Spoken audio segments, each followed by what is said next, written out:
I am the true vine, and my Father is the husbandman. Every branch in me that beareth not fruit, he taketh away.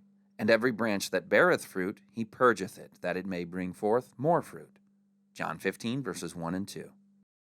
When trials come to us, let us not dwell upon the greatness of the difficulties and feel that we cannot have joy in the Lord. It is true we will have changes of feelings. There will come to us times of discouragement and depression, but shall we live by feeling or by faith? When our brethren and friends speak unadvisedly and cause us grief, let us not be cast down. Let us remember that we are in a world of trial and grief, of sorrow and disappointment. When these experiences come to us, they should drive us to Christ. If they do not, we meet with loss. When tempted to give up under discouragement and difficulty, let us study the life and experiences of Christ. He had to contend against the powers of darkness that he might not be overcome. We have the same battle to fight, the same victories to win. God so loved the world that he gave his only begotten Son, that whosoever believeth in him should not perish but have everlasting life.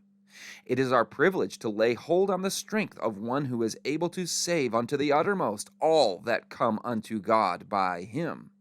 He invites you to present your case at the throne of grace and cast your helpless soul on him. The purging is not pleasant. But let us remember that Christ came to our world and took humanity that he might bear the afflictions that humanity must bear and be an example of faithful endurance under every form of trial. God wants us to realize that we are part of the great human family and that we must bear its tests. Let your humanity lay hold of divinity.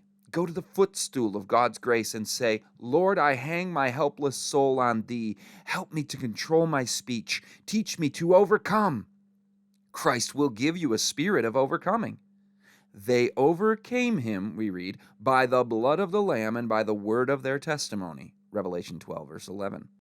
You may bear a testimony the opposite to that which Satan would have you bear. You may keep heart and mind sanctified by obedience to the truth. Look to him at morning and at noon and at night. Keep heart and mind fastened upon Christ. This is your privilege. The suffering and death of Christ has paid the price for your redemption, and through faith in him you may overcome.